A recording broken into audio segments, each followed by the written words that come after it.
오리보리하면서 말 실수를 하고 있고 한마디 말도 할 수 없는 그런 이제 아주 나약한 소녀에 불과했다. 그래서 실망감이 이만저만 아니고 김주혜가 후계자라고 자꾸 얘기하고 있는데 저는 처음부터 후계자가 아니라고 했거든요. 김주혜가 후계자가 될 수가 없어요. 그러니까 이게 실패한 거죠, 완전히. 저는 이제 4대 세습으로 가는 과정에 북한 정권이 붕괴될 수가 있다고 보고 있습니다.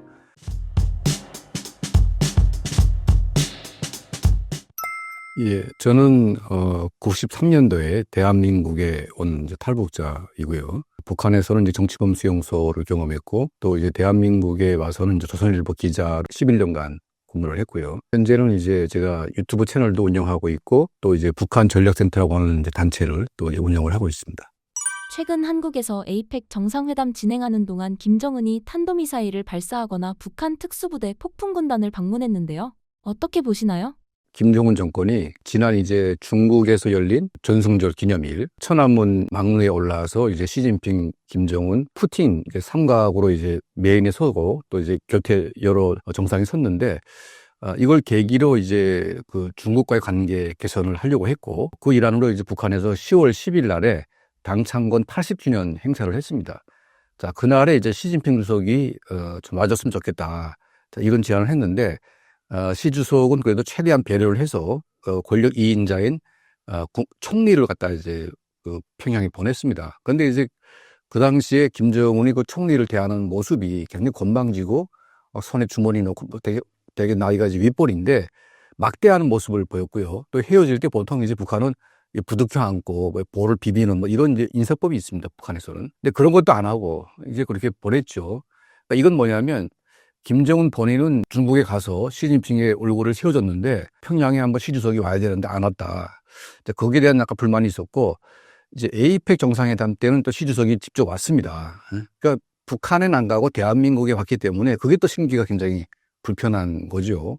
그리고 이제 대한민국 대통령과 이제 정상회담을 하는데 그 주요 우제 중에 하나가 북한의 비핵화 문제를 다뤘습니다. 그러니까 김정은은 한반도 비핵화에 대해서 중국과 대한민국이 북한 문제를 논의한다는 것 자체가 굉장히 불쾌한 것이고, 자, 여기에 대해서 이제 강한 불만을 표출했습니다. 그나마 러시아가 북한의 입장을 두둔해서 이제 북한의 핵 보유를 정당화시키려고 하는 일련의 어떤 발언들을 했기 때문에 러시아를 지지하고 러시아에 관한 이제 어떤 여러 가지 좋은 메시지를 보내기 위해서 파병 부대를 아마 방문을 했습니다.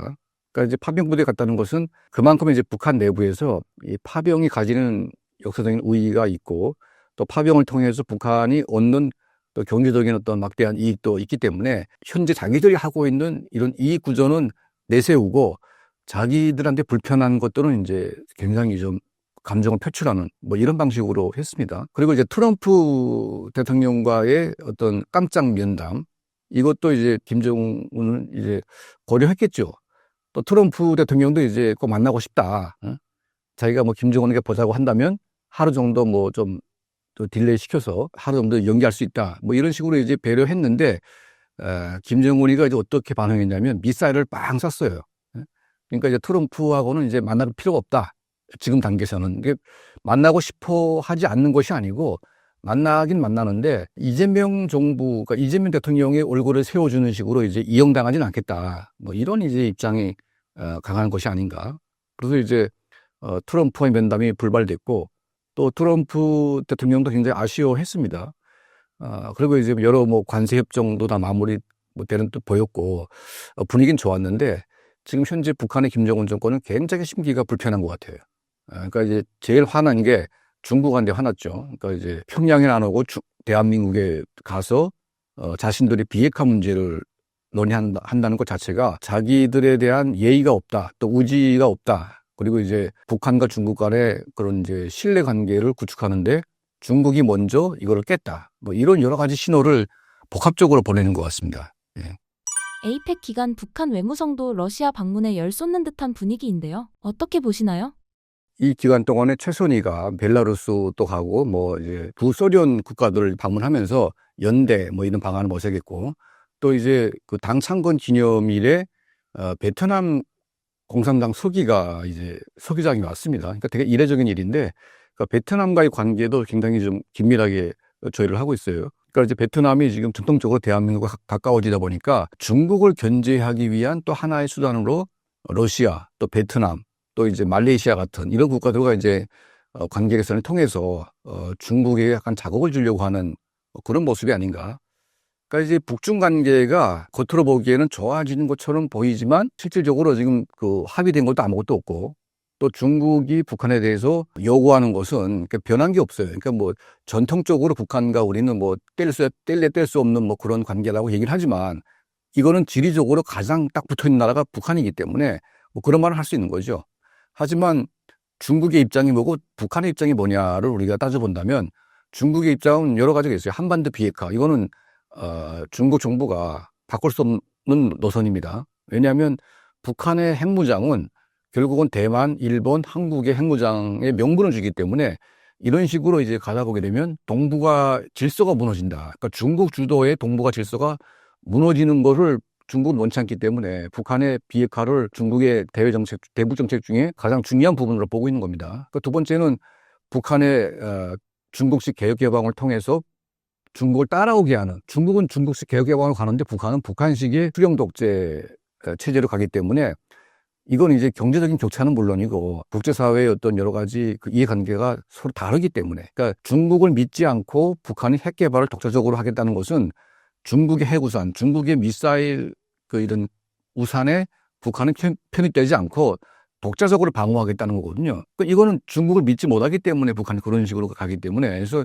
이 관계가 가장 중요한 문제고, 이런 불편한 상황을 표출하는 여러 방법 중에 하나가 대한민국을 향해서 또 러시아를 향해서 또 뭐 베트남을 향해서 이렇게 메시지를 보내면서 중국에 대한 불편한 심기를 여러 형태로 지금 보여주고 있는 이제 그런 모습이 아닌가 생각이 듭니다. 러시아로 파병을 가는 북한 군들은 이를 가족에게도 전하지 않고 은폐하다가 전사한다는데 사실인가요? 그러니까 지금 러시아 파병에 여러 가지 의문점들이 많습니다. 그러니까 사망자가 몇 명이냐, 그리고 이제 파병자가 몇 명이냐, 그리고 사망자와 파병자에 대한 국가적인 대우는 무엇이냐, 이런 이제 여러 가지 중요한 문제죠. 왜냐하면 국가적으로 파병할 때에는 국가는 이제 뭐 자기네 이익이 있으니까 파병하겠지만 병사 개개인도 죽음의 대가, 그러니까 자기 조국을 지키려고 하는 것이 아니라 남의 나라 가서 용병으로 가는 거 아니겠습니까? 그러면 내 나라를 지키려고 해도 국가가 보상을 해주는데 내 나라도 아니고 타국에 가서 남의 전쟁에 참전하는데 이거는 당연히 개인에게 보상을 한다는 것은 북한이 아무리 뭐 무지한 이런 이제 뭐 사상 교육을 한다고 해도 상식적으로 이걸 하겠죠. 근데 지금 이 보상 부분에서 상당히 지금 그 북한 정부가 명확한 규정이 없습니다. 그리고 이제 얼렁뚱땅 뭐 평양시에 뭐 아파트 한 채씩 주고 뭐 거주를 시켜준다든지, 그리고 뭐 이 전사한 자녀들을 갖다가 김정은이가 책임져가지고 교육시키겠다든지 뭐 이런 식으로 이제 얼버무리고 있고, 또 이제 말도 안 되는 금액을 이제 생색을 내면서 주고 있습니다. 그러니까 뭐 예를 들면 한 2,000불 받는다면 한 200불 정도를 준다고 하는데 이걸 쿠폰 형식으로, 그러니까 현금을 주는 게 아니라 쿠폰을 줘가지고 상품이 있으면 사고 없으면 못 사는 뭐 이런 아주 사기성이 깊은 뭐 이런 식으로 보상을 한다는 거죠. 그러니까 여기에 대한 북한 군인들의 불만이 굉장히 높습니다. 그러니까 뭐 겉으로는 막 이렇게 만세 부르고 막 하지만 실제로는 이제 그 목숨에 대한 대가가 아무것도 없으니까 거기에 대한 분노가 있고, 그리고 이제 사망자가 지금 공화국 영웅 칭호를 받은 그 북한이 공개했습니다. 101명이 공화국 영웅 칭호를 받았는데 말 그대로 영웅이라고 하는 이 타이틀은 아무나 주는 게 아니죠. 그러니까 적어도 100명, 1000명 중에 한 명이 영웅이 나옵니다. 그러니까 6.25 3년간의 전쟁 중에 공화국 영웅이 400명이 나왔거든요. 근데 이 우크라이나 전쟁에서 100명이 나왔다는 것은 6.25 3년 전쟁의 4분의 1이 영웅이 나왔다는 겁니다. 그러니까 그러면 1000명 중에 한 명이라고 하게 되면 거의 10,000명 이상이 사망자가 나온 것이 아닌가. 10,000명 중에 한 명, 1,000명 중에 한 명이니까. 그러니까 저는 이제 추산하기로 공화국 영웅의 숫자를 보게 되면 10,000명이 죽지 않았을까 하는 예측이 들고, 적어도 20,000명 이상의 부상자가 나왔다. 그러니까 국가적으로 보게 되면 막대한 어떤 피해를 본 거죠. 그러면 거기에 대한 러시아 정부의 수익, 전사자와 부상자에 대한 러시아가 이제 지급해주는 막대한 어떤 비용은 과연 누가 썼냐? 이거는 김정은 정권이 자기들의 정권을 유지하기 위한 군사 무기를 갖다 사는데 다 탕진을 했습니다. 자, 이러다 보니까 인민 생활은 나아진 게 없고 또 경제적인 어떤 변화도 없고 오로지 그냥 낙후되어 있는 재래식 무기를 좀 바꿔주는 정도의 눈에 띄는 그런 변화가 있는데 기본적으로 북한 주민, 군인 이런 사람들에게는 아무런 혜택이 없는 게 지금 이 파병의 효과라 이거죠. 근데 김정은 본인은 자기를 지키는 자기 정권을 유지하는 뭐 이런 전투기라든지 또 뭐 이런 그 잠수함 그리고 이제 뭐 미사일 뭐 이런 것들을 이제 갖다 놓긴 했지만 자기 혼자 만족을 하는 거지. 다수의 북한 주민들은 아무런 이제 어떤 혜택이 없는 뭐 그런 거다 보니까 여기에 대한 불만들이 있는 거죠. 그러니까 이걸 이례적으로 막 행사장에 아줌마들을 불러 모아서 김정은이가 막 눈물까지 흘리면서 막 절까지 하고 자 그렇게 하는 이유가 있어요.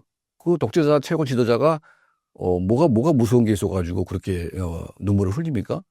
그러니까 그만큼 이제 이 군대라고 하는 그 집단의 희생자가 막대하게 나왔고 여기에 대한 불만이 워낙 커지다 보니까 이거를 막으려고 하는 그러니까 이거를 무마시켜야 될 필요성이 있기 때문에 김정은 본인이 나와서 이렇게 쇼를 벌린 것이 아닌가 이런 생각이 듭니다. 그러니까 그 정도로 지금 북한의 민심이 아주 흉흉하고 좋지가 않죠. 그러니까 이제 자기의 어떤 그 전부와도 같은 자기 아들의 목숨의 핏값을 그 가족이 받는 게 아니라 정권이 꿀꺽 했기 때문에 여기에 대한 부모들의 분노가 당연히 있을 수밖에 없습니다. 그리고 죽은 자녀도 내가 죽음으로 인해서 내 가족이 좀 편안해지는 삶을 살 수가 있다면 그게 뭐 이렇게 죽은 것도 억울하겠지만 덜 억울하겠죠. 하지만 자기 죽어도 그냥 훈장 하나 달랑 주고 남는 게 아무것도 없다면 그거는 진짜 말이 안 되는 거라고 봅니다. 예. 이런 북한 주민들의 피해에 대한 북한 정권의 대응은 실제로 어떠한가요? 그리고 이에 대한 주민들의 반응은 어떤가요? 파병 군인 가족이라고 할지라도 노골적으로 적대적인 어떤 발언을 하는 사람들은 강제 수용소에 보내기도 하고 또 이제 거기에 동조하는 세력들은 이제 문제발개 처벌을 하는 이제 그런 식으로 이제 공포 정치를 하고 있죠. 그러면서 이제 뭐 한쪽에는 또 이제 파병자 가족에 대한 뭐 평양시 거주 그리고 평양시의 그 혁명학원에 그 자녀들을 갖다가 교육을 시키는 뭐 이런 혜택 뭐 이런 식으로 이제 현금을 못 주니까 국가가 할 수 있는 외곽적인 어떤 그 형태로 혜택을 주려고 하고 있습니다. 근데 이제 희생자 가족들은 그런 막연한 어떤 보상 같지도 않은 보상 가지고 우리의 마음을 달랠 수가 있겠냐 이런 이제 불만이 쌓여 있는 것이고 그리고 이제 경제적으로 계속 낙후되다 보니까 계속 어려지다 보니까 우리 뭐 대한민국 같은 경우에는 베트남 전쟁을 통해서 대한민국 경제가 상당히 발전하는데 기여를 했거든요. 근데 북한도 러시아 우크라이나 전쟁에 개입을 하면서 돈을 엄청 벌고 있어요. 그러니까 그 정도 돈이면 최소한 북한 인민들은 굶기지 않을 만큼 돈을 쓸 수도 있습니다.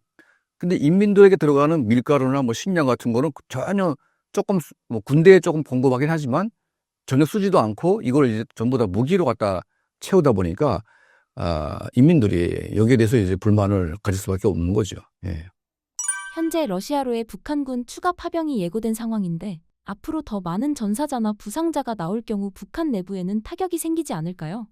그러니까 지금 그 당장 이제 북한은 만약 대한민국과의 어떤 군사 분쟁이 일어난다고 하게 되면 두 개 전쟁을 해야 됩니다. 그러니까 대한민국과 한미연합군과의 전쟁이 있어야 되고 또 러시아 파병된 군대가 있기 때문에 북한같이 가난한 나라, 돈이 없는 나라에서 두 개 전선을 유지할 수가 없거든요. 그리고 이제 우크라이나 파견된 군인들은 이제 11군단이라고 해가지고 특수군단이 가 있습니다.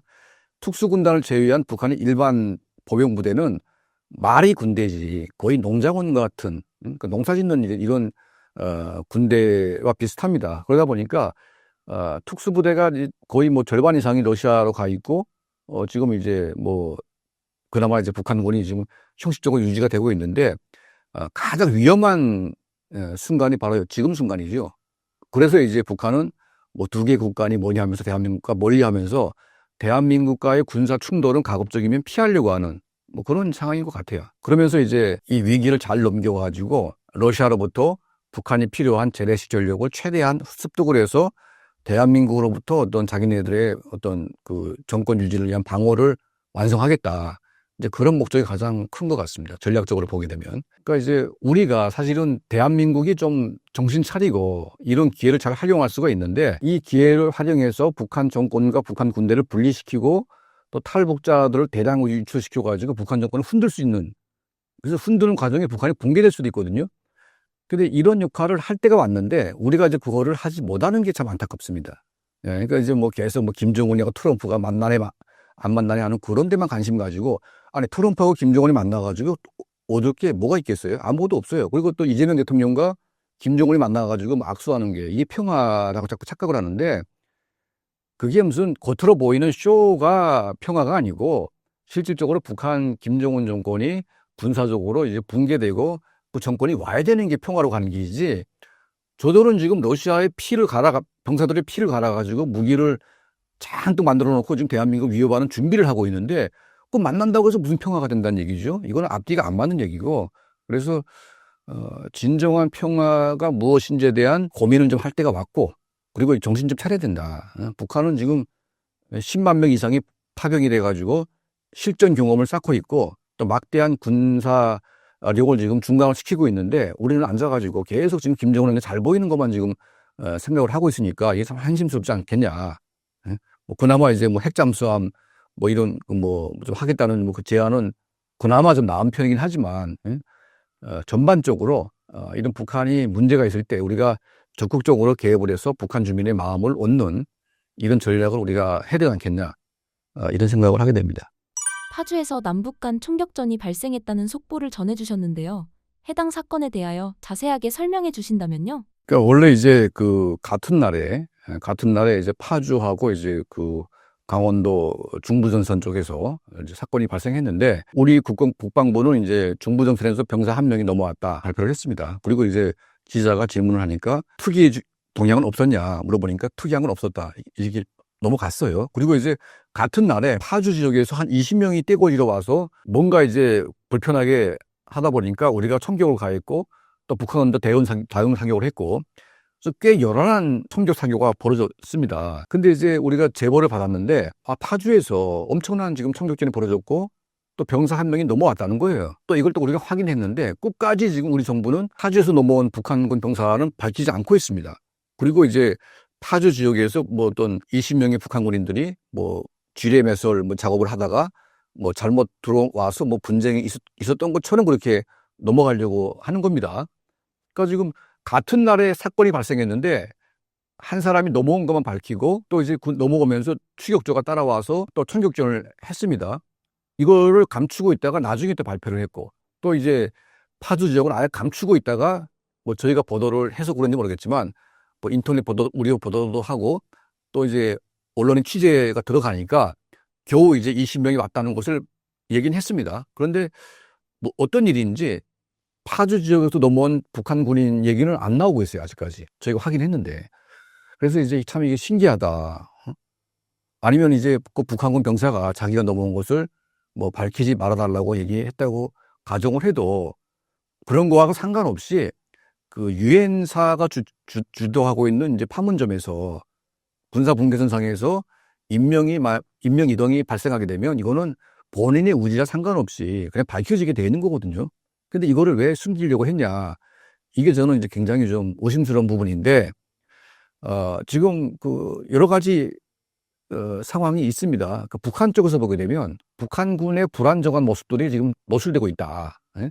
그러니까 이제 일단은 북한군 병사들이 최고의 대우를 받고 또 평양시나 이런 그 주요 도시에서 중산층 이상의 자녀들이 주로 휴전선 부분에 배치를 받고 있고, 그러니까 사상적으로 굉장히 준비된 애들이 군부를 서고 있는데, 얘네들이 이제 탈출을 시도하고 있고 또 추격자가 와서 총격을 가하고 있고 또 20명이 또 뭐 뭔가 왔는데, 이게 20명이 탈북하러 온 건지 아니면 뭐 어떤 의도로 왔는지 모르겠지만 그 정확한 이 경위를 우리가 파악을 안 하고 있다는 거죠. 그러니까 만약 20명 중에 절반이 탈북하려고 했다면 이게 우리가 좀 간단히 어떤 넘어갈 문제는 아니라고 봅니다.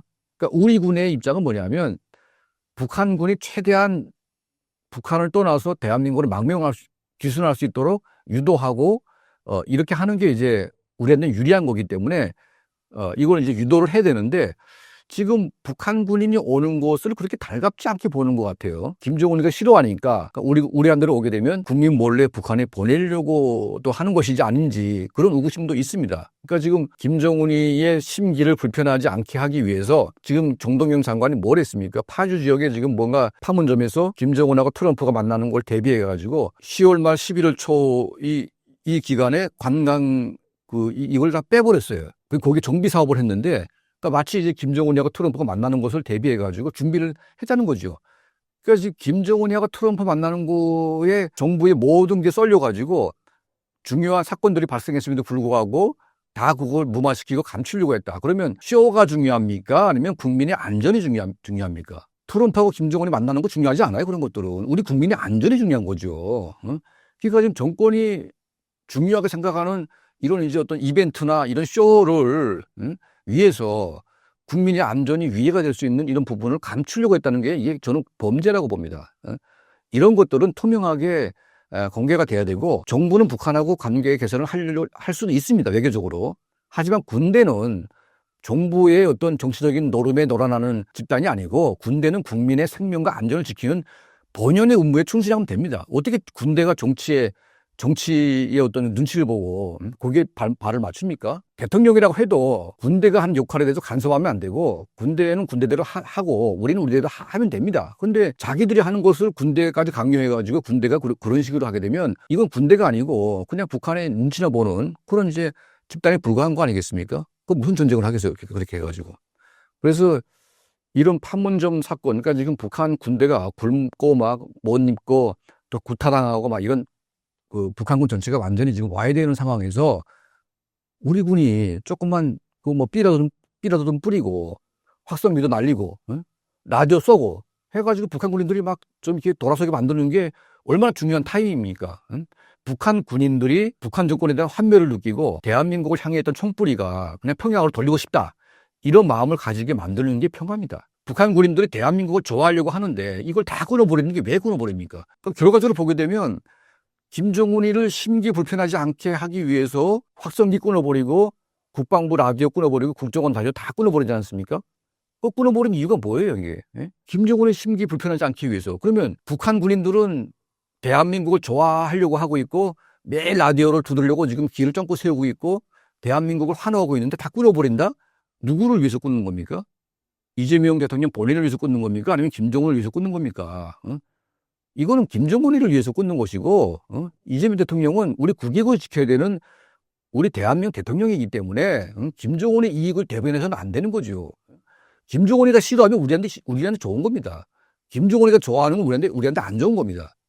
그런 구도로 돼 있어요. 왜냐하면 북한의 김정은 정권은 인민을 대변하는 정권이 아니라 인민을 억압하는 정권이기 때문에 김정은이가 좋아하는 것은 인민에게는 억압적인 것이고 인민의 고통과 눈물이 동반되는 것이기 때문에 이거를 우리가 김정은이 좋아하는 것을 우리가 따라서 뭔가 맞춰주겠다는 것은 대한민국 민주주의를 모독하는 것이고 우리 국민의 생명과 안전을 내팽개치는 것이다.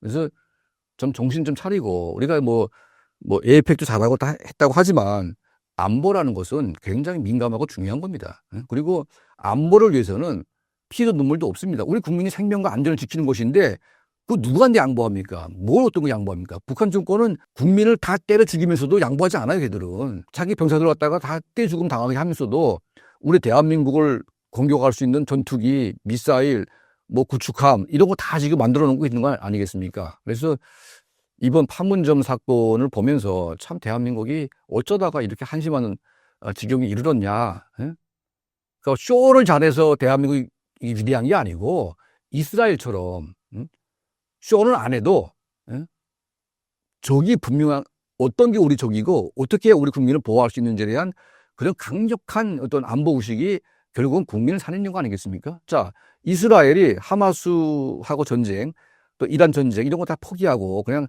전쟁 없이 잘만 지내자 하게 되면 결국은 후대 세대가 하마스로부터 헤즈볼라로부터 이란으로부터 후대 세대가 또 오도받게 돼 있습니다. 그러니까 지금 세대가 고생하고 지금 세대가 피를 좀 흘리는 한이 있더라도 후대 세대의 번영과 자유를 위해서 지금 우리가 참고 인내하고 그걸 견뎌냈기 때문에 지금 이스라엘은 100년 평화를 지금 얻는 중이거든요. 100년 평화.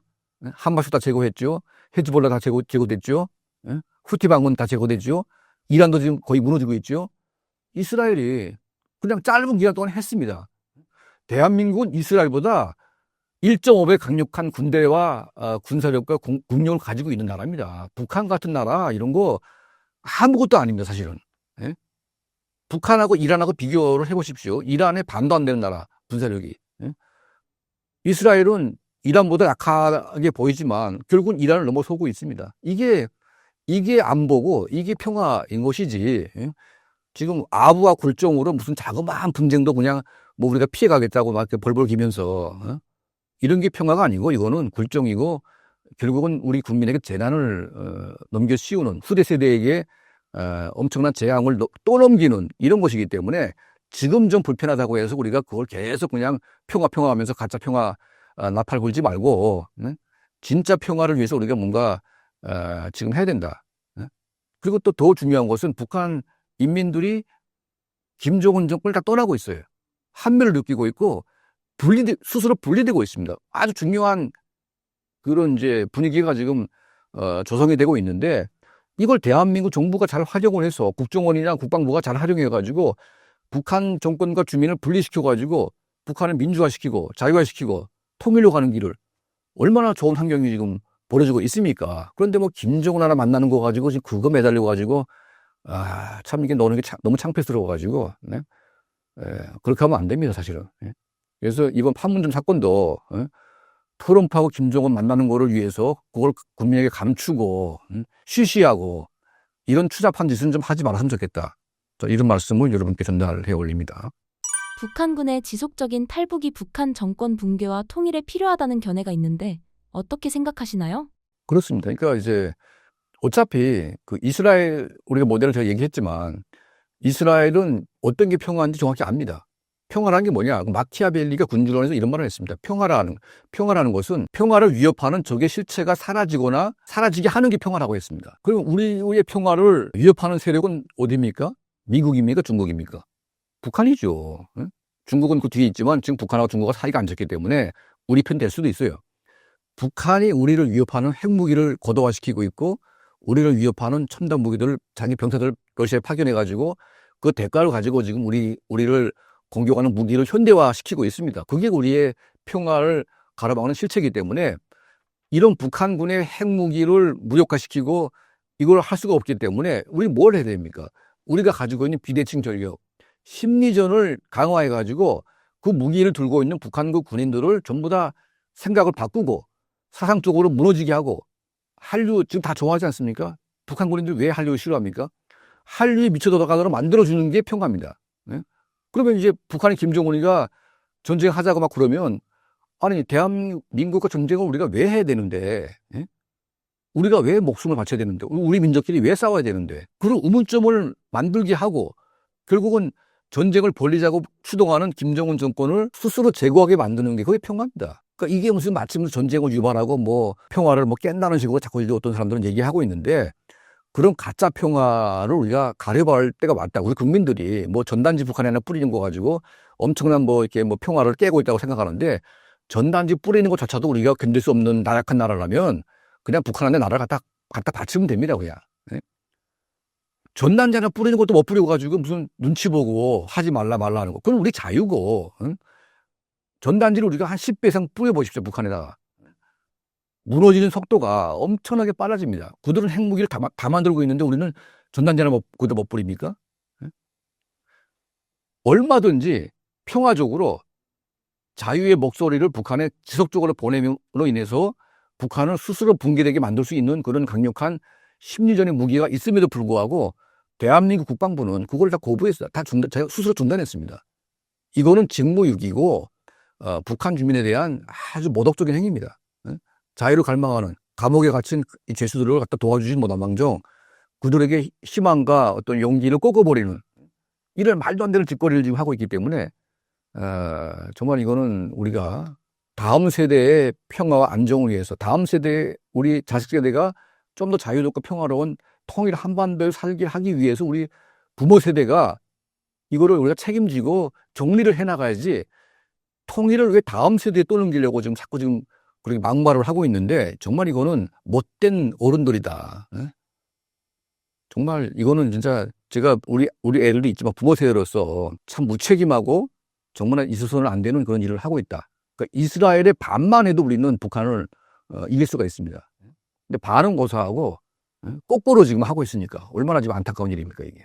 대표님이 이 소식을 보도할 때 목숨 걸고 탈출한 북한 주민을 북한에 되돌려보내면 안 된다고 말씀하셨는데 구체적인 이유를 말씀해 주실 수 있을까요? 문재인 정부 때 탈북한 청년 2명이 살인자라는 누명을 씌워가지고 강제로 북송시켰습니다. 그러니까 대한민국 어느 순간 헌법적으로 대한민국 북한 국민은 우리 대한민국 국민으로 규정이 되게 돼 있고 대한민국 국민은 함부로 북한을 보낼 수가 없습니다. 보낼 권리가 없어요, 정부가. 근데 이걸 보낸다는 것 자체가 반헌법적이고 불법이기 때문에 이런 불법을 자행한 이유가 뭐냐? 김정은이가 좋아하기 때문에 그러니까 그걸 보내줌으로 인해서 많은 해상 탈북을 원하는 북한 청년들에게 꿈을 꺾어버리는 그러니까 김정은한테 잘 보여가지고 뭔가 얻으려고 했겠죠. 뭐 정상회담 같은 거 이런 거 하려고. 그러니까 똑같은 방식으로 이재명 정부도 이제 그 문재인 정권의 실패한 대북 정책을 그대로 따라하는 것 같아가지고 너무나 안타깝다. 그러니까 이제 북한 어부들이 이제 그 탈북을 한 건 아니고 표류해서 이제 대한민국에 돌아왔습니다. 그래서 북한에 가겠다고 했습니다. 근데 북한 정권은 받겠다고 안 합니다. 아무리 보내겠다고 해도 북한은 대답이 없어요. 네? 근데 얘네들이 그런 사이 6개월 동안 대한민국에서 거주하면서 한국 TV 다 보고 다 했어요. 근데 갑자기 북한이 받겠다고도 안 했는데 다시 그냥 바다에 던져버렸어요, 그냥. 그러니까 북한 해군이 억지로 나와가지고 데리고 갔는데, 물론 가겠다고 했지만, 그게 그렇게 중요한 일입니까? 그 사람들이 이따가 보게 되면 생각이 바뀔 수도 있는 것이고, 근데 가고 싶지 않은데 그냥 보내버리는 걸 수도 있는 겁니다. 그러니까 이런 북한 주민을 북한에 보내려고 하는 이유가 김정은에게 잘 보이기 위해서 단순히 그렇게 한다는 것 자체가 이거는 정말 경악스러운 일이고, 그런 식으로 평화를 구걸해가지고 김정은이가 뭐 기분 좋게 하고 김정은이가 뭔가 웃게 만드는 이런 아주 말도 안 되는 이런 짓을 평화라고 포장하는 이런 세력들이 정말 이거는 말이 안 되는 것이고 이거는 평화가 아니라 결국은 우리 국민에게 엄청난 파괴적인 어떤 재앙 덩어리를 넘겨주는 행위이기 때문에 북한 정권하고 대화하고 북한 정권하고 무슨 협력하는 것은 그대로 하되 북한 주민의 자유와 인권은 우리가 양보할 수가 없다. 그리고 적어도 목숨 걸고 탈북한 북한 주민들은 철저하게 보호를 해야 되고 더 많은 북한 주민들이 대한민국에 올 수 있도록 우리가 유도를 해야 됩니다. 지금 대한민국에 애가 없어요. 인력이 없습니다. 전부 다 외국인이 전부 와가지고 그걸 채우고 있는데 지금 뭐 경상도 저기 전라도 어디 호남 가보십시오. 농촌에 전부 다 외국인이에요 지금. 네? 아니 북한 애들 다 오겠다는데 그걸 받아가지고 다 우리가 같이 일하면 되는 거 아니겠습니까? 그걸 왜 우리가 안 받습니까, 그거를? 응? 뭐 과거처럼 우리 인구가 많아가지고 먹이 살기 힘들다고 하게 되면 뭐 그런가 보다 하는데 지금 그런 상황도 아닙니다. 지금 대한민국의 인구 절벽 때문에 사람이 없어요, 사람이. 예? 뭐 그런 것 때문에 오라는 게 아니고 그래도 이제 자유를 찾아가지고 오고자 한다면 더 오게 만들고 이들이 특히 청년 세대가 많이 오기 때문에 대한민국 얼마나 좋은 겁니까, 이게. 우리가 진정한 평화, 진정한 어떤 남북 통일 위하는 것은 결국은 이제 북한 주민에게 자유와 인권을 찾아주고 남북한 모두가 평화롭고 자유로운 세상을 살게 하는 게 거의 목적이기 때문에 우리 후대 세대에게 이걸 넘겨줘야 되는 게 우리의 의무이기 때문에 지금 우리가 좀 불편해도 조금만 노력하고 조금만 기본만 지키게 되면 얼마든지 우리 편으로 북한 인민 전체를 우리가 끌어안을 수가 있는데 그걸 왜 포기하고 엉뚱한 짓을 하는지 이게 참 저는 안타깝고 정말 이제 너무 시간 낭비하고 돈 낭비하는 것이 아닌가, 세금 낭비하는 것이 아닌가 생각이 듭니다. 지난 9월 김주애가 중국 방문해서 국제적으로 망신을 당했다는 보도가 있었는데 구체적으로 어떤 일이었나요? 정상회담을 하게 되면 김정은이는 이제 자기 아버지하고는 차별화하면서 아버지는 부인을 단 한 번도 이제 국제 무대에 세운 적이 없습니다. 그러니까 부인이 누군지도 몰라요, 아버지는. 하도 여자가 많아가지고. 그러니까 자기 아버지하고 차별하기 위해서 나는 처음부터 부인을 만들어가지고 그 부인하고 같이 나갔습니다. 그러면 그게 부인이 뭐 꼭두각시든 뭐 그냥 시킨 대로 하는 그런 여자이라고 할지라도 형식상 그냥 부인하고 같이 가면 되는데 이제는 형식상 부인도 인정하지 않고 그냥 이제 버리는 것 같은 이제 그런 느낌 아닙니까? 그러니까 이제 그 중국에 만약 가게 되면 부인을 데리고 가는 게 맞는 거죠. 그러니까 시진핑 주석도 폭리 위안 여사와 같이 부부가 서서 부부를 갖다 안내하는데 이건 딸 데리고 갔어요. 부인이 죽은 것도 아니고 부인이 멀쩡히 살아있는데 부인은 내버리고 딸을 데리고 갔는데 거기에 누가 갔냐면 현송월이가 따라갔습니다. 현송월이가 내연녀거든요. 내연녀. 그러니까 뭐 오래된 내연녀이긴 하지만 그러니까 현송월이가 갈 정도면 부인을 왜 못 데려갑니까? 또 딸을 데리고 갔는데 부인은 싫지만 딸은 또 예뻐하는 것 같아요. 그러니까 뭐 딸 자체가 하나의 자기한테 비타민이라고 막 그렇게 얘기를 했는데 자, 본인이 딸을 예뻐하는 거하고 딸이 원하는 것이 무엇인지 또 딸이 객관적으로 판단해서 그러니까 어떤 그 영향이 되는지 안 되는지 그걸 봐야 되는 거 아니겠습니까? 그러니까 내가 이쁘기 때문에 북한 내부에서는 뭐 김주애가 아무리 어떻게 행동해도 북한 뭐 간부들은 막 호래를 구부리면서 막 아부 떨겠죠. 응? 근데 중국에 만약 가게 되면 중국인들이 김주애를 특별히 뭐 봐줘야 될 이유가 없는 겁니다. 응?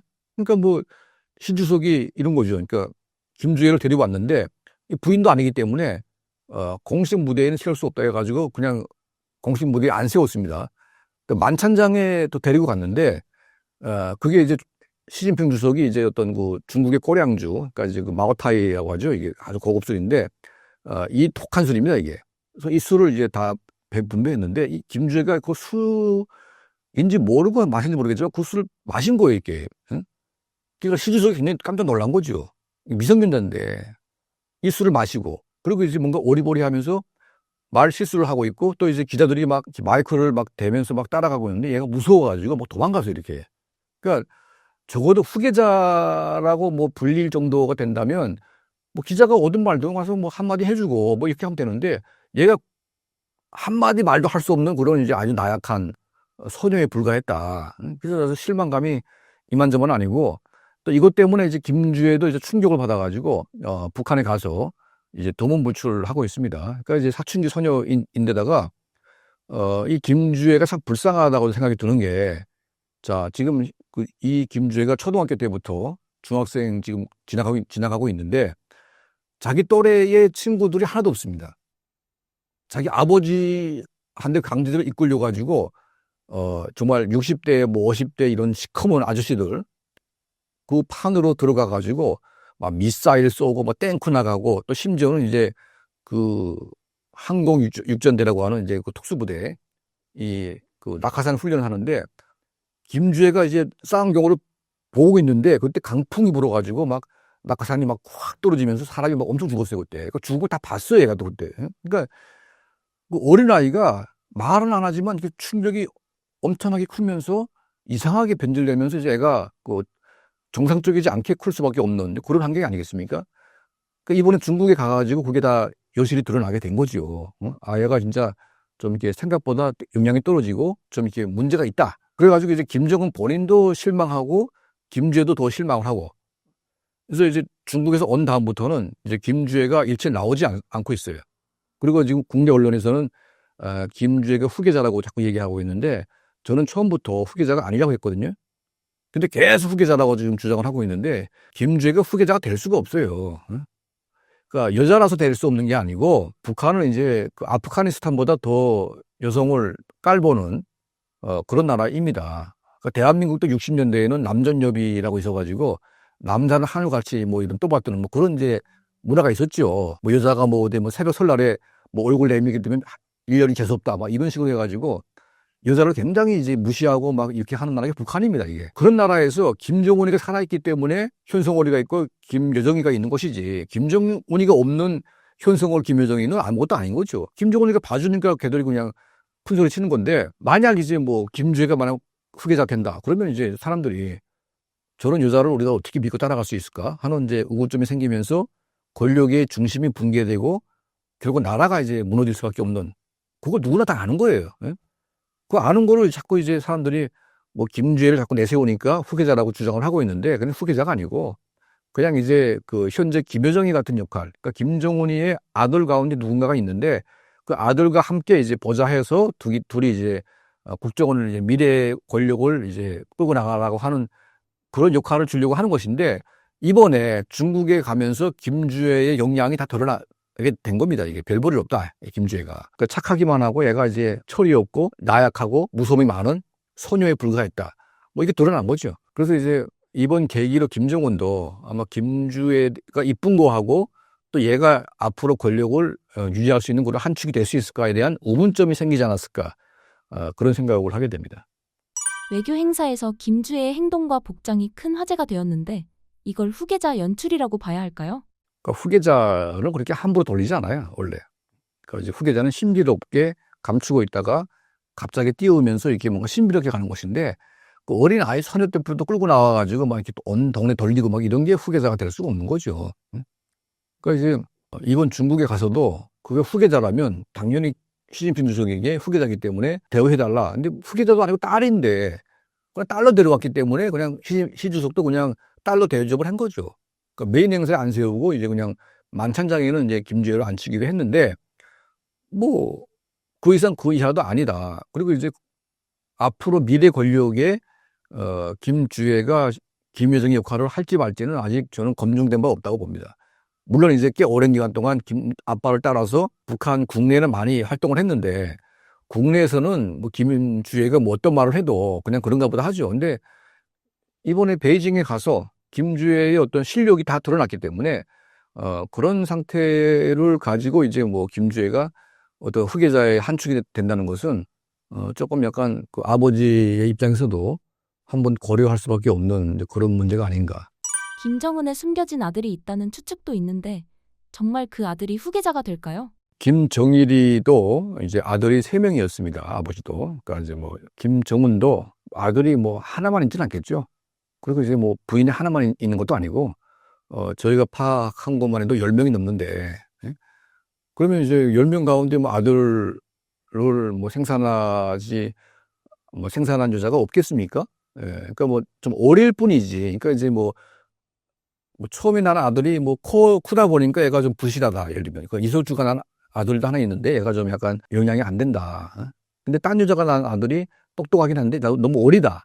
할 수도 있지 않습니까? 근데 분명한 것은 뭔가 이제 그 많은 여성들 가운데 아들은 분명히 있다고 봅니다. 그래서 그 아들이 클 때까지 이걸 이제 김정은 본인이 버티면서 후계 구도를 완성시킨 다음에 자기가 이제 권력을 넘겨주는 뭐 주권 넘겨주는 뭐 그런 이제 시나리오를 짜고 있는 것 같습니다. 근데 이제 그게 이제 험난하겠죠. 왜냐하면 김정은 본인의 건강이 좀 문제가 많고 그리고 이제 지금은 좀 멀쩡해 보이지만 이미 몸 자체가 썩을 대로 썩은 그러니까 이제 뭐 고혈압에 뭐 당뇨에 뭐 작은 온갖 스트레스에 지금 나이가 40대밖에 안 됐는데 거의 60대, 70대 같이 보이지 않습니까? 김정은이가. 그러니까 그런 것만 봐도 김정은 본인이 지금 뭐 사양 수액을 맞으면서 최대한 컨디션을 관리하고는 있지만 그게 언제까지 갈지는 좀 두고 봐야 되겠다. 이런 생각이 듭니다.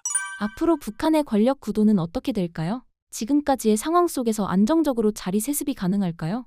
그러니까 뭐 김씨 왕조는 이제 왕조로 공식 이제 그 세팅을 했으니까 김씨 일족 중에 누군가가 또 4대 세습으로 가려고 하겠죠.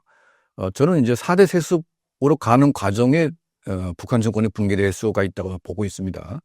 그러니까 3대까지 또 억지로 왔는데 사실 그 2대까지는 이게 세습인지 아닌지 애매모호하게 김정일 본인도 그렇게 주장을 했습니다. 그러니까 나는 이제 뭐 김일성의 아들로서의 후계자가 아니라 김일성의 많은 전사들 가운데 나는 뛰어난 전사이기 때문에 뽑힌 것이지 아들로 뽑힌 것이 아니다. 이런 명분으로 김정은이 아버지가 그렇게 됐습니다. 근데 김정은이는 그냥 아버지가 딱 세팅을 한 거예요, 그냥. 어느 날 갑자기 내가 해라. 근데 딱 나와 보니까 김정은이가 이제 정신 상태가 온전치가 않지 않습니까?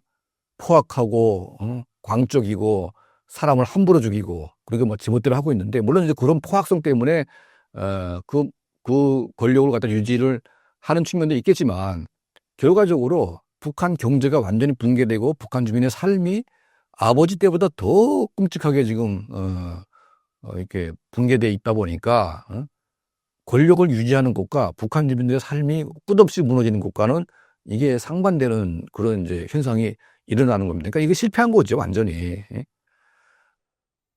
그러니까 이제 김정은이가 뭐 아버지 입에서 한 게 아무것도 없고 그리고 이제 그 더 포악스럽고 더 이민들을 억압 착취한 것밖에 없는 이 정권이 또 4대로 가겠다고 하게 되면 북한 인민들이 뭘 한 게 있다고 또 4대까지 가냐. 그리고 김정은 본인이 이제 50을 못 넘기고 죽을 경우에 그 어린 아이들이 권력을 제대로 유지 못해서 내부 권력 투쟁에 의한 어떤 붕괴로 갈 수밖에 없지 않겠냐. 이런 생각을 좀 해보게 되고, 저는 결과적으로 4대 세습으로 가는 과정에 저는 북한 체제가 붕괴되는 과정을 밟지 않을까 하는 생각을 하게 됩니다. 실제로 대표님은 북한 상위 1%의 로열 패밀리였다고 했는데 북한 정치범 수용소 요덕에 끌려간 경험이 있으시다고요? 그러니까 이제 저희 그 조부하고 조모, 그 할아버지 할머니가 이제 원래 고향이 제주도 사람입니다. 원래 제주도 사람이고, 할머니 같은 경우에는 이제 뭐 4.3 사건 때도 막 그렇게 막 뭐 개입도 좀 하시고 뭐 이런 소위 공산주의자였죠. 그러다가 이제 할아버지가 일본에서 이제 그 빠찡코 업에 손을 대가지고 그 성공을 했습니다. 그래서 교토에 빠찡코 여러 개를 운영을 하셨고, 이것 때문에 약간 이제 뭐 조청년 상공회 회장직도 하셨고, 그리고 막대한 자금을 이제 북한 정권이 헌납을 또 했습니다. 그래서 그 공로로 이제 일본에서 또 훈장도 받고, 그러다가 이제 63년도에 북한의 어떤 조국 건설을 우리가 이바지하겠다 해가지고 가족을 다 끌고 이제 평양으로 가게 됐고, 또 평양 중심가에 이제 그 뭐 고위층들이 사는 아파트 아주 굉장히 컸습니다. 그 독일에서 이제 세워준 아파트인데 방이 막 5개인가 되고 막 이렇게 큰 아파트에다가 저희 집을 갖다 이제 배를 했죠. 할머니 같은 경우에는 이제 최고인민회의 대의원, 국회의원이죠. 그리고 이제 조선여맹위원회 위원장, 부위원장, 그 당시 위원장의 김일성의 부인이었던 김성애 씨가 이제 위원장했고 저희 어머니가 부위원장을 했습니다. 그러니까 이제 제일교포로서 아주 최고위직까지 올라갔고, 또 이제 돈도 좀 있었기 때문에 일반 북한의 간부들보다 훨씬 더 상위 생활을 했습니다. 그래서 저는 어릴 때에는 어떻게 보면 정말 이제 뭐 먹는 거 이런 거 사탕 과자 뭐 이런 것들 우리 동네 평양의 애들이 막 우리 집에서 모임 하기를 되게 좋아했어요. 왜냐하면 우리 집만 오게 되면 그냥 없는 게 없으니까. 저도 그렇게 살아왔죠. 그러다가 이제 할아버지가 이제 정치범으로 숙청이 되면서 다른 어떤 수용소에 끌려가게 됐고, 하루아침에 저희 가족이 이제 반동으로 몰려가지고 함경남도 여덕군에 위치한 이제 북한의 강제 수용소에 수감이 됐습니다. 제가 그때 만 9살 때인데, 저희 어머니는 강제 이혼 당해가지고 이제 수용소 안 들어가고 아버지 쪽으로 다 이제 정치범 가족으로 몰아가지고 이제 여덕 수용소에 끌려갔습니다. 그래서 정치범 수용소는 제가 최초로 대한민국에 망명하면서 전 세계에 폭로를 했습니다. 그래서 수용소에 감춰진 베일이 이제 제가 증언함으로 인해서 처음으로 이제 폭로가 됐는데, 엄밀히 말하면 정치범 수용소의 진짜 모습은 또 아닙니다. 같은 수용소긴 한데 제가 했던 이 구역은 완전히 죽이는 곳은 아니고 일정 기간 동안 이제 어떤 좀 사람 굴리다가 약간 이제 당금질 좀 시키다가 이제 재생이 가능한 이제 그런 구역이 있었는데 우리는 거기 있었거든요. 그러니까 완전히 죽이는 곳은 또 다릅니다. 그러니까 저는 이제 완전히 죽이는 구역은 철조망 너머로 본 적은 있어요. 근데 우리보다 훨씬 더 열악했고 우리보다 훨씬 더 이제 인권이 또 지켜지지 않는, 뭐 인권 자체가 없는데 거기는 이제 교육도 안 시키고 완전히 그냥 짐승처럼 이제 그렇게 시키는 곳이었죠. 그러니까 그게 완전 통제 구역이라고 하고 있고 우리는 소위 혁명화 구역이라고 하고 있는데, 저는 혁명화 구역에서의 어떤 수용소 생활을 제가 폭로를 했습니다. 그러면서 이제 완전 통제 구역이 여러 개 있다는 것을 또 그걸 통해서 알려지게 됐고, 근데 제가 한국에 와서 신들러 리스트라는 영화, 아우슈비츠 수용소에 대한 영화를 봤는데, 그 아우슈비츠를 보면서 북한의 수용소와 유사하다 이런 생각을 하게 됐습니다. 그리고 이제 셜제니치가 쓴 이제 수용소의 군도, 시베리아 수용소 책도 봤는데 쭉 보면서 이제 북한의 수용소는 아우슈비츠하고 러시아의 시베리아 수용소를 이제 짬뽕인 것 같은 게 바로 북한의 수용소다. 시베리아 수용소는 장기간 이제 수용되는 거 아니겠습니까? 그리고 이제 히틀러의 아우슈비츠 수용소는 단기간 내에 이제 많은 사람들을 죽이기 위한 목적으로 만든 것이고, 그러니까 이게 짬뽕이 되죠. 북한 수용소가 단기간에 죽이는 사람도 있고 장기간 생존시키면서 죽을 때까지 노역을 통해서 이제 그 인력을 착취하는 이런 구조로 이제 수용소가 운영이 되는 겁니다. 그래서 장본인 본인은 빨리 죽여버리고 그 가족들을 평생 노예화 시켜가지고 죽을 때까지 일을 시키다가 이제 죽게 만드는, 이게 바로 수용소 구조가 된 겁니다. 그래서 그 경악스러운 것은 전 세계의 어떤 그 수용소는 단기간 내에 끝났습니다. 히틀러의 아우슈비츠 같은 수용소들도 전쟁 기간 동안 이제 단기간에 끝났고, 또 러시아의 시베리아 수용소도 스탈린이 죽으면서 이제 그게 없어졌고, 하지만 유일하게 70년 이상 수용소가 유지되는 것은 북한밖에 없습니다. 그래서 북한의 이런 강제 수용소는, 그러니까 우리가 히틀러의 아우슈비츠 수용소, 강제 수용소를 우리가 목도하면서 인류가 서로 이제 합의를 했습니다. 그게 인권 선언 중에 하나인데, 이런 반인륜 범죄는 우리가 용납하면 안 되겠다. 그러니까 이런 식의 사람을 체계적으로 학살하고 동물보다 못한 그런 사람을 죽이는 방식, 이런 것들은 우리가 하지 말아야 되겠다, 이런 약속을 했는데, 북한이 그런 수용소를 70년간 유지했다는 것은 어떻게 보면 핵 문제보다 더 중요한 문제입니다. 핵은 그냥 이제 그 인권 유린의 부산물이고, 실제 북한 문제라는 것은 북한의 인권 문제입니다. 강제 수용소 문제. 수용소가 있음으로 인해서 북한은 민주화가 될 수가 없고, 데모는 고사하고 말 한마디도 할 수 없는 그런 이제 지옥 중에 지옥이 될 수밖에 없는 구조가 바로 수용소라는 이런 시스템이 있기 때문에. 그러니까 이제 뭐 우리도 이제 최소한의 식량을 공급하고, 영양실조 걸려서 죽으면 내버려두고, 영양실조를 이겨내가지고 이를 살게 되면 좀 살게 되는데, 영양실조로 죽고, 맞아 죽고, 고문당해 죽고, 또 도망치다가 또 처형당해 죽고, 매일과 같은 죽음의 연속이 있는 그런 수용소를 이제 제가 이제 경험을 했다는 거죠. 그래서 그 책을 써가지고, 그 책이 이제 2005년도에 베스트셀러가 됐습니다. 미국에서. 그래서 조지 W. 부시 대통령이 그 당시에 헨리 캐신저 국무장관의 추천을 받아가지고 제 책을 읽고 저를 백악관에 이제 초빙을 했습니다. 해가지고 이제 저는 백악관에서 부시 대통령과 이제 한 40분 동안 대담을 했습니다. 그 책을 통해서 전 세계의 북한의 수용소라는 그 실체가 이제 폭로가 된 계기가 됐고요. 그래서 인권 문제를 우리가 일관되게 북한을 압박하고 이 수용소 해체를 위해서 우리가 노력했더라면 현재 북한은 아니었을 겁니다. 근데 인권에 눈을 감고 인권을 무시하고, 특히 이제 소위 뭐 대한민국의 민주화 세력이라고 하는, 그러니까 소위 진보 세력이라고 하는 사람들이, 이게 저는 진보가 아니라 그냥 종북이라고 좀 보고 있는데, 왜냐하면 북한의 인권 문제를 눈 감는 세력은 이건 진보가 아닙니다. 이거는 퇴보 세력이고, 이거 반역 세력이지, 어떻게 북한 주민의 인권에 대해서 침묵합니까? 심지어 박지원 같은 사람들은 국회의원 하고 있지 않습니까? 이 사람이 뭐라고 그랬냐면, 북한 인권법을 저지한 게 자랑스럽다고 얘기합니다. 이게 무슨 망발입니까? 그러니까 히틀러의 아우슈비츠가 있는데, 그 아우슈비츠를 막는 법을 만들겠다고 하는 거를 막아낸 게 자랑스럽다. 이게 똑같은 겁니다, 이게. 그러면 저게 광주에서 5.18 민주화운동이 일어났는데 하나하지 못하게 만드는 법을 만드는 게 자랑스럽습니까? 그 사람 말이 도대체 이게 무슨 나라 말인지, 그런 뻔뻔한 얘기, 그런 말도 안 되는 그런 말을 해놓고도 국민들이 그런 사람을 국회의원으로 만들어준다? 이거 자체가 모순이 있는 겁니다. 이건 굉장히 이게 광주 민주화 정신에도 어긋나는 것이고, 5.18 희생자들을 모독하는 겁니다, 이거는. 아니, 광주 민주화 운동, 5.18 다 인권운동 아닙니까, 이게. 다 인권을, 대한민국의 자유와 인권을 신장시키기 위해서 5.18 민주화 운동이 있었던 것이고, 다 인권을 위해서 있었던 것인데, 그러면 5.18보다 북한의 인권 문제가 더합니까, 못합니까? 100배 더합니다, 100배. 우리는 죽어도 누구 다 알아주고, 다 묘비에 세워주고, 온 국민이 추도하지 않습니까? 그리고 북한의 수용소에서 수십만이 죽어도 누가 알아줍니까? 그냥 피눈물밖에 없는데, 그 피눈물을 적어도 대한민국의 국회의원이라고 할 정도면 그걸 닦아줄 줄 알아도 말 한마디라도 내가 북한 인권을 위해서 정말 내가 하고 싶다, 이렇게 돼야 되는 것인데, 뭐 김정은 위원장님 하면서 그냥 베이징 가가지고 추잡스럽게 그렇게 위원장 하면서 말을 하는 인간이 결국은 뭡니까? 북한의 김정은의 그 말도 안 되는 허상을 쫓아가면서 그 자가 저지르고 있는 북한 주민의 끔찍한 인권 유린을 눈 감고 덮어주는 그런 인간들이 저는 제일 나쁜 놈들이다.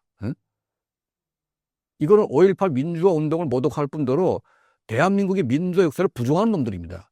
그러니까 이건 민주화가 아니라 퇴보 세력이고, 이거는 진짜 말도 안 되는 이런 세력들인데, 적어도 북한 문제만큼은 북한 주민의 편에 서가지고 북한 주민의 입장을 대변하고 북한 주민의 편이 돼야 되는 것이지, 왜 김정은의 편이 돼가지고 맨날 이렇게 김정은에게 구걸질하면서 북한 인민을 외면하는 것인지, 이게 과연 정의롭고 과연 이게 온당한 일인지, 우리가 기본적인 상식만 있는 사람들이라면 우리가 알 수 있을 겁니다. 이건 진보가 아닙니다, 이런 것들은.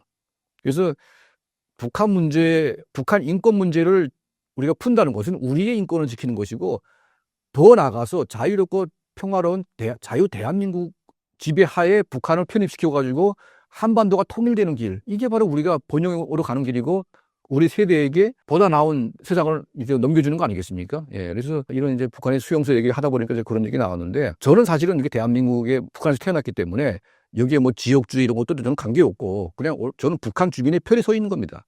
응? 그래서 북한 주민들의 편에 서서 북한 주민들을 모독하고 북한 주민들을 김정은과 같이 이렇게 가해자가 된다면 저는 이제 역사가 그런 자들은 용서치 않을 것이다, 이런 생각을 저는 하고 있습니다.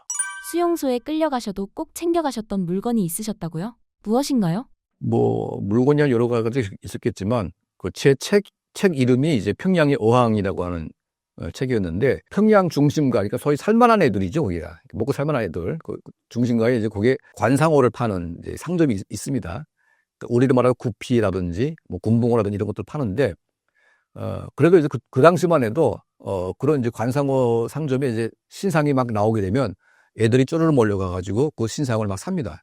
저는 이제 잘 살았기 때문에 그 상점 책임자랑 제가 친해가지고 제일 좋은 것들을 따로 빼놓고 있어요.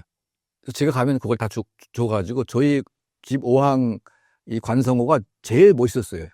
그래서 제가 제일 자랑질하고 뭐 그랬었는데, 자, 수용소 간다고 하니까 애들이 막 몰려와가지고 이거 필요 없지 않냐. 필요 없다. 가져가기도 힘들고 하니까 필요 없죠. 그래가지고 이제 다 나눠주고 나서 내가 정말 아끼는 관상어들을 내가 30마리를 딱 골라가지고 어항에 담았어요. 담아가지고 요건 내가 지켜야 되겠다 해가지고 이걸 꿇어안고 내가 안 놨어요. 그러니까 보현이 막 때리면서 막 놀아 있는데 안 노니까 내가 오래 쓰니까, 그러니까 이제 가져 타라 해가지고 가져 탔어요, 어항을.